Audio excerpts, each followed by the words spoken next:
Wherever there are shadows, there are people ready to kick at the darkness until it bleeds daylight.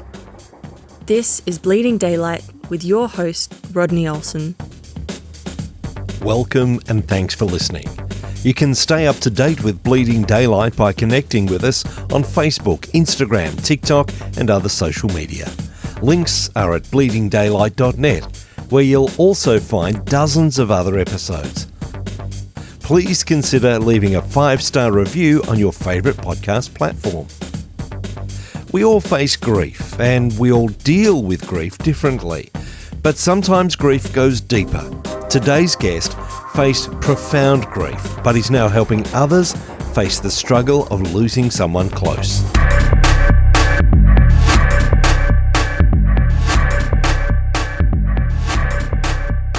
In today's episode, I sit down with Kevin Skellett, an ordained pastor and founder of Love Never Ends Ministry, whose personal journey through grief has been transformed into a beacon of hope for countless others. Kevin has channeled his own pain into purpose, establishing a ministry dedicated to supporting those who have lost loved ones. As an author, speaker, and passionate advocate for suicide awareness and prevention, Kevin shares a wealth of experience and heartfelt wisdom. His book, Gracious Grief After Suicide Loss, Feel God's Love After the Worst Day of Your Life, is a vital resource for those facing devastating loss. Kevin, welcome to Bleeding Daylight. Thank you very much, Rodney. It's great to be here. While your ministry is such a help for others, it was birthed out of your own overwhelming pain. Can you take me back to the moment when your world seemed to fall apart? Sure. That was May 18th, 2011. That morning started out just like any other morning.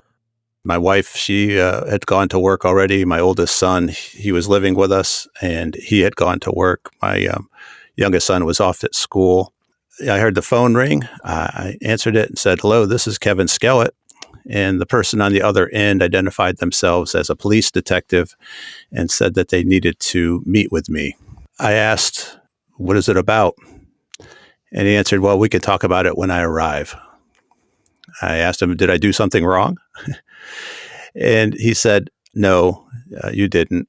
Finally, he said, "It's regarding your son, Mark, and I'll be over there shortly." And then he hung up.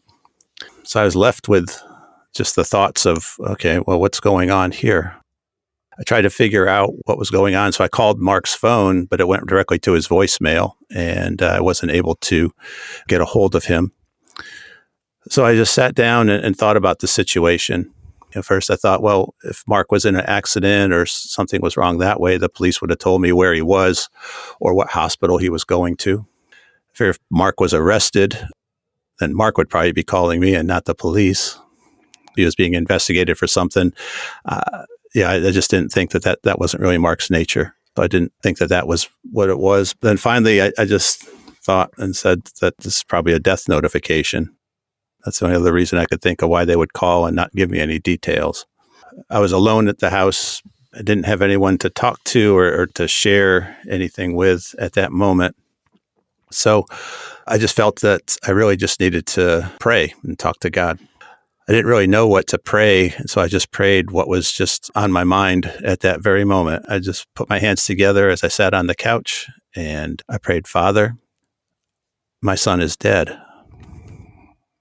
I wasn't expecting anything back, and I know it wasn't much of a prayer. It was more like the start of a conversation. It ended up being a conversation. It was probably the most intimate conversation I think I've ever had with God, because he quickly responded back in my head and said, "My son died too. I know exactly how you feel."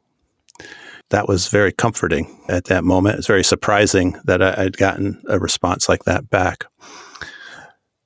And so he was just letting me know that he was right there with me.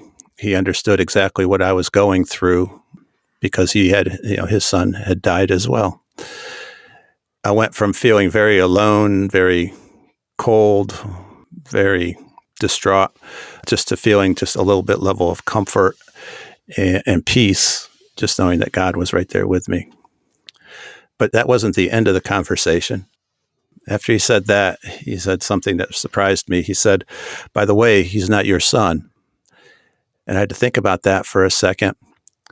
And went back and, well, I know I was there when he was born. I know they didn't switch babies out at the hospital or anything. I watched him grow. He looked like me. How can you say that he's not my son? But then God just immediately followed up and he said, it's my son. I gave him to you. That was just some very powerful words that really stuck with me, really changed a lot about my whole attitude towards this grief. And it was some of the words that really changed my life at that point, along with just losing my son. Because really, God says that to each one of us, that we're his son or we're his daughter. He's the one that created us. He's the one that formed us in our mother's womb. And he's the one that has the plans for each one of us. And that became very, very apparent at that moment in the middle of that conversation. I just felt that I needed to respond back in the conversation. The only thing I could think to say was, thank you, Father, for the time that you gave me with Mark. That went a long way, I think, also with part of the healing. God showed me another very important part of his word, to be thankful in all circumstances, even on the worst day of your life, that I could give thanks to God in that moment where I didn't really know if Mark was alive or dead, or because the police hadn't come yet, but I felt God made it very apparent what I was going to be facing, and he was right there with me.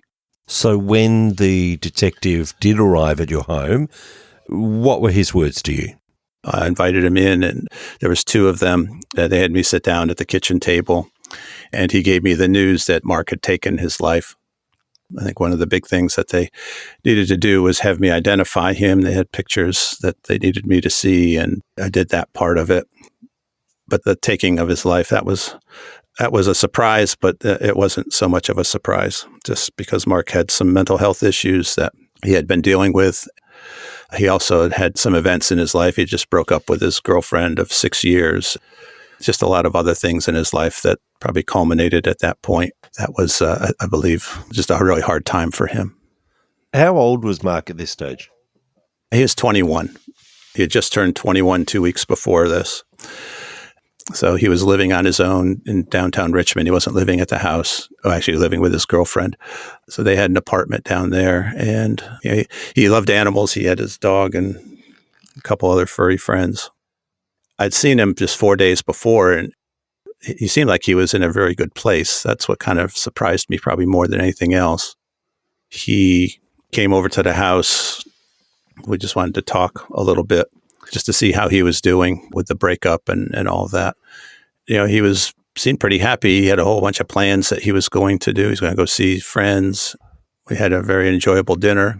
One of the things I always wanted to know from him, because he favored his mom, and she and I went through a divorce. He was supposed to go live with her, but that didn't work out. So he had to live with me. And that was kind of rough going for a little while, but we eventually got to a point where we were good before he moved out and everything. I always wanted to know what he thought about me as a father, something I always wanted to ask him. But that night I didn't have to ask, because he told me. He said, I know I haven't always been a good son, but you've always been a great dad. So I was kind of surprised that he said that. That was, again, something I always wanted to know his opinion. I believe God gave that to me that night, which was really the last night that I saw him in person. I know that there's that comfort that God is providing for you, but I also imagine that in a situation like this, there are lots of questions. What were the questions that you struggled with around this time? Yeah, probably the biggest question is why. I always wrestled with that because there was no notes or anything like that. I did finally get a hold of his phone so I could see what kind of was going on that night and people he called. And then at the memorial service, I got to hear from some of his friends. So I did find out that he even had mentioned something about suicide to one of his friends. So I wish that they had told me about that as well. But I think that he was happy because he knew what he was going to do. It was going to resolve all his pain that he was feeling, his emotional pain. And so he went on like a goodbye tour, went to visit a lot of his friends, gave away some of his possessions. I found all that stuff out afterwards. The why question was really the biggest. And then just talking with God about, you gave me this son and, why have you taken him away? But that wasn't for me to decide. So I came to grips with that. It took a while.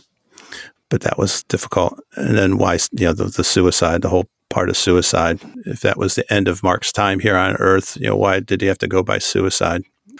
I think that later on has answered that question, because I think that was more of direction for where my life was going to head, because it completely changed that day. Were there the if only questions? If only he had reached out, if only we had seen some of those signals he was sending? Oh, yeah. Yeah. Those are questions that I asked afterwards. Why didn't I see it? I was expecting to see it, but I saw a happy child who had plans. It wasn't until later, when I learned a little bit more about the signs of suicide, that it became apparent that those were all signs of he'd probably made his decision already that he was going to take his life. So he knew that his pain was going to be over, so he didn't have to worry about that pain anymore. So he could be happy and he could do the things that he wants to do up until that point, because he knew that his pain was going to end. That's a good guess on my part, but I think it's a very good guess of what was going on in his head too. It's interesting that you mentioned there are discernible signs in the lead up to suicide. Most of us don't believe that that's going to happen within our own family, so we're not really looking for those signs. And I guess that's a big part of what your ministry is about, helping people to understand those signs to prevent suicide in the first place. Yeah, that's I dedicated an entire chapter in my book just to the signs of suicide and how to see that coming. I also serve on a county suicide awareness and prevention coalition, so I get to work with a lot of other mental health and suicide prevention organizations just to help raise awareness about the signs of suicide in our community here. Those signs I think there's a lot that are expected and things that you don't want to hear, like people saying that you won't have to worry about me for much longer, or I'm just a waste of time here on this earth. Hear words like that or see words like that in social media, you really need to be serious about reaching out to that person just to see where they're at, because they may be thinking about suicide. For Mark, he had some mental health issues. His doctor had sent him to a psychiatrist, but he was put on medication for a little while, and he was pretty mellow and subdued on the medication. Eventually, he decided he didn't like the way it made him feel, and he stopped taking the medication. I believe that he was bipolar, had bipolar disorder. How soon after this happened did you decide to begin the Love Never Ends ministry? That didn't happen until 10 years. The 10-year anniversary is when it kicked off. But I had done a lot of other things after Mark had passed that really led up to starting that ministry. The first ministry that I started, I was in the planning stages of doing it, a recovery ministry at our church, right when Mark had passed away. And so I had to make a decision on whether I wanted to continue moving forward with it or not. God really put on my heart to continue with it. So I did. And one of the first parts of it was to go through kind of a deep study into your own past, looking at the events in your life where you were hurt and work through resolving those with the help of God. So I went through that, really focusing on this most recent hurt with Mark's suicide. That ended up being probably one of the best things that I could have had at that point, because I had a very safe place each and every week that I could talk about my grief. People going through grief may or may not have that safe place where they can talk about it. And so I had a full year of just being able to talk about my grief each and every week, which was very good in my healing. We're still doing that ministry today. After that, I was invited to be a police chaplain with our local police department.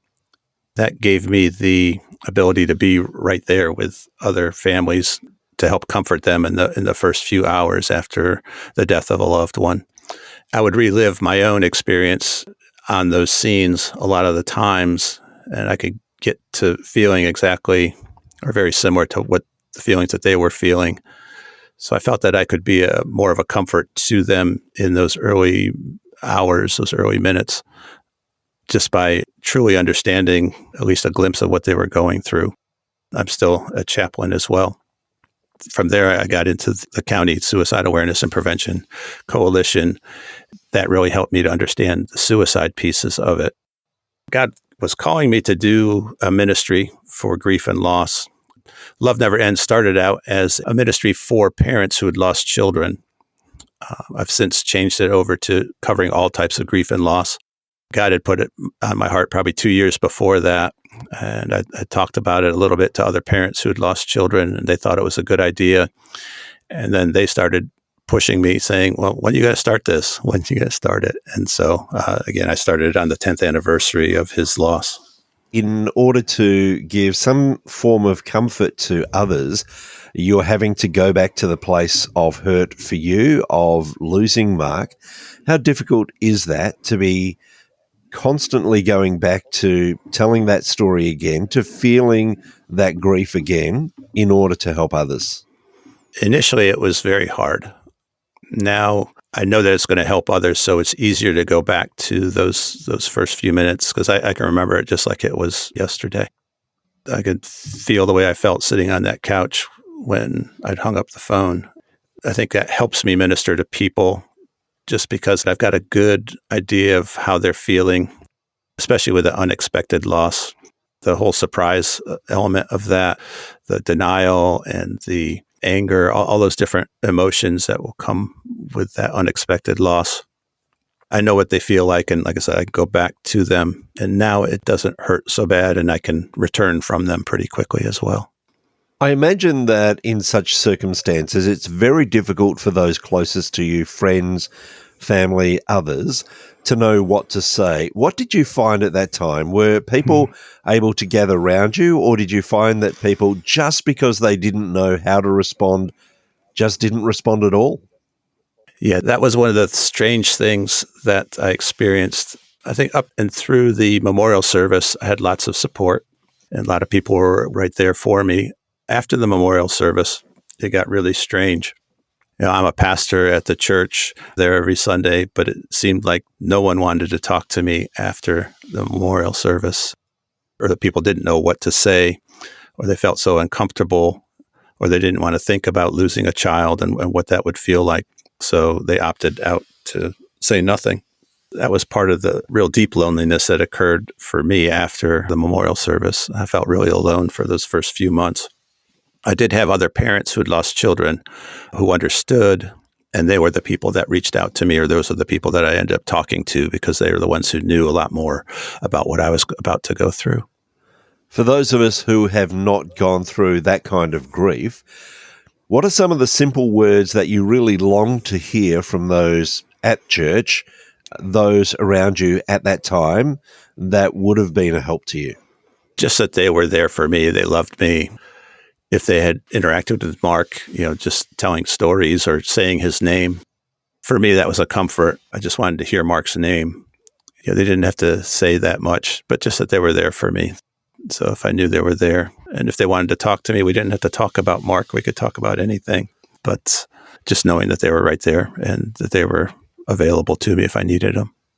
I suppose that's one of the difficult things, is that people would naturally shrink back and think, oh, look, what happened with Mark was a tragedy, therefore we don't want to bring it up. And yet so often I hear from people saying that this loved one who's passed away through whatever circumstances, they want to continue to remember them. They want to hear the stories. They want that person because they're constantly thinking about that person. And I'm sure you were still constantly thinking about Mark. You didn't want others to shut down on what his life had been either, did you? No, not at all.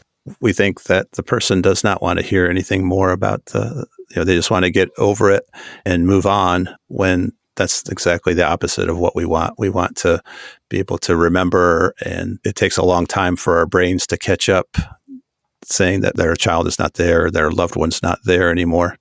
We've lived for X number of years, for me, 21 years with Mark in my life, and now all of a sudden he's not there. It's going to take me a long time to focus on enough to realize that Mark truly is not here, and all the memories that I have, all the connections that I have with him are not there anymore. Hearing stories about him, hearing his name, I think helps that along a little bit better than not hearing anything at all. What was the catalyst for you to sit down and actually put your thoughts, your feelings and understandings into the book, Gracious Grief After Suicide Loss? God had been prompting me to write a book as well. And this book took me 2 years to actually get started. But once I started, I wrote it fairly quickly, in just a few months. That was really God saying, the things that I did for you and with you along this grief journey, you need to tell other people about it. That's where the book had come from. And what has been the response from those who have been through their own grief and have got hold of the book? Have you had people come back to you and let you know how much of a help it's been? Oh, yes. Yeah, I've had a number of people that have contacted me and said that they were very thankful that they had gotten this book in their hands. A lot of the advice and the exercises that I have at the end of each chapter really helped them process their own grief. They were really thankful, and it gave them some other things to think about from a biblical perspective. Just looking at some of the stories from the Bible of those suffering with grief, it kind of gave them a different perspective on how God views grief, and that he wants you to really invite him into your grief situation and let him help you. Right from the first moments when you got that call and they weren't definite about what had happened, but you surmised that it was going to be a death notification, you turned to faith, you turned to God.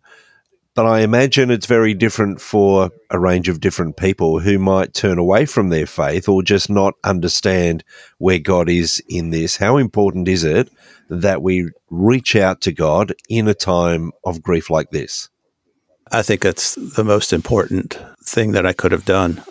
I could see how he's guided me ever since I invited him into my grief, all along my grief journey for the last 13 plus years. He's guided my steps. And had I not done that right from the beginning, I could have just turned away from God, blamed him for it, and gotten mad at him. But I chose not to.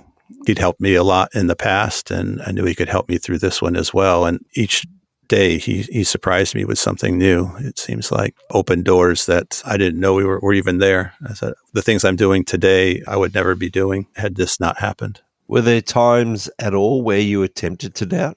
Oh, those were some of the questions. It took me a long time asking God, again, why'd you take Mark? Why did he have to go at this time?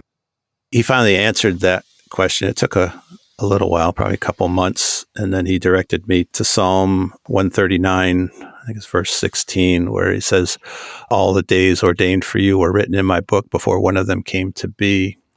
The way I interpreted that as he gave that to me was, Mark's days were defined before he was even born. The plans that God had for him and the number of his days, they were all planned out.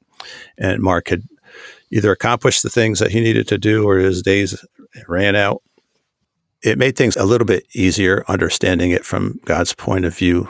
That was just something that I had to accept. And God gave me the explanation. So I was good with that. What would you say to someone who's listening right now, who is going through their own grief? How would you direct them to find comfort in that time of distress? Yeah, I would tell them, regardless of where they are, if they haven't done so already, to just pray to God and just ask him to come into this situation with them and to help them and to guide them along in their grief journey. Opening that door, I think, will make a huge difference. If they had already, I would expect that they would be telling me how God is working in their grief and the things that he's done for them, the doors that he's opened for them. I just think that that's the most important starting point, and then let him kind of guide your path as you move forward. It's been an interesting journey for you, but one that has helped you to help many other people. What is the highlight out of all the people that you've helped, out of all the things that you've been able to do through this? Have there been highlights that have obviously not made you want this to have happened, but to have seen where God has directed you specifically? I think probably some of the best experiences I've had are those when someone is thinking about suicide, and I've been able to talk with them and change their mind, or at least stop what they're thinking about doing at that time. So I've had several opportunities there to intervene with someone who had thoughts of suicide. I wasn't able to save my own son, but being able to save someone else made a big difference. And what would you say to someone who's listening at the moment who is going through a difficult time and their thoughts are turning to suicide, what would your thoughts be towards them? I would say to reach out for help, tell somebody what you're thinking.